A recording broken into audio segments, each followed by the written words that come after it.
بسم اللہ الرحمن الرحیم۔ آندھی کے وقت حضور صلی اللہ علیہ وآلہ وسلم کا طریقہ۔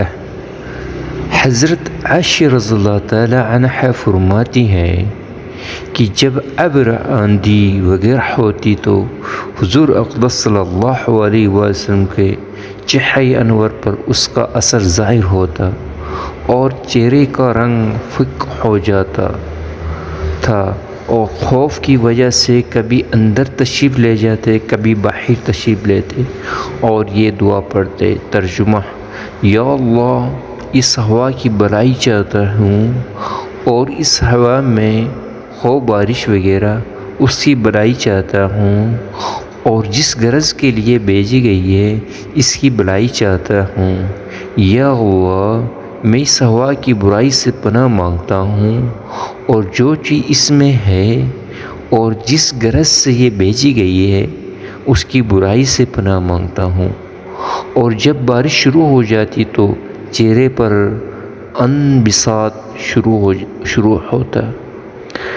میں نے عرض کیا، یا رسول اللہ، سب لوگ جب ابر دیکھتے ہیں تو خوش ہوتے ہیں کہ بارش کے آثار معلوم ہیں، مگر آپ صلی اللہ علیہ وسلم پر ایک گہرانی محسوس ہوتی ہے۔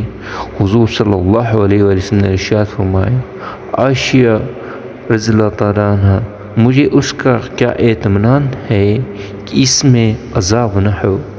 قوم عاد کے ہوا کے ساتھ ہی عذاب دیا گیا اور ابر کو دیکھ کر خوش ہوئے تھے کہ اس ابر میں ہمارے لیے پانی برسایا جائے گا، حالانکہ اس میں عذاب تھا۔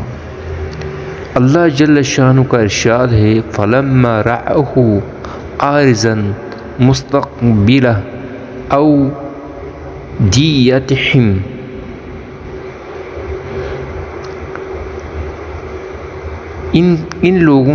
ان لوگوں نے یعنی قوم عاد نے جب اس بادل کو اپنی وادیوں کے مقابل آتے دیکھا تو کہنے لگے، یہ بادل تو ہم پر بارش برسانے والا ہے۔ ارشاد خداوندی ہوا کہ نہیں، برسنے والا نہیں، بلکہ وہی عذاب ہے جس کی تم جلدی مچاتے تھے اور نبی سے کہتے تھے کہ اگر تو سچا ہے تو ہم پر عذاب لا۔ ایک آندھی ہے جس میں دردناک عذاب ہے، جو ہر چیز کو اپنے رب کے حکم سے ہلاک کر دے گی۔ چنانچہ وہ لوگ اس آندھی کی وجہ سے ایسے تباہ ہو گئے کہ بجز ان کے کہ مکانات کے کچھ نہ دکھلائی دیتا تھا، اور ہم مجرموں کو اس طرح سزا دیا کرتے ہیں۔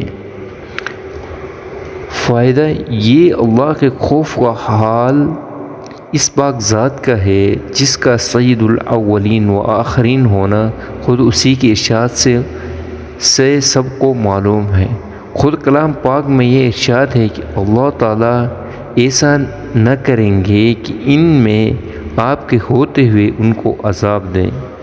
اس وعدہ خداوندی کے باوجود پھر بھی حضور اقدس صلی اللہ علیہ وسلم کے خوف الہی کا یہ حال تھا کہ ابر اور آندھی کو دیکھ کر پہلے قوموں کے عذاب یاد آ جاتے تھے۔ اسی کے ساتھ ایک نگاہ اپنے حال پر بھی کرنا ہے کہ ہم لوگ ہر وقت گناہوں میں مبتلا رہتے ہیں اور زلزلوں اور دوسری قسم کے عذابوں کو دیکھ کر بجائے اس سے متاثر ہونے کے توبہ استغفار، نماز وغیرہ میں مشغول ہونے کے دوسری قسم کے لغو تحقیقات میں پڑ جاتے ہیں۔ پیارے اسلامی بھائیوں،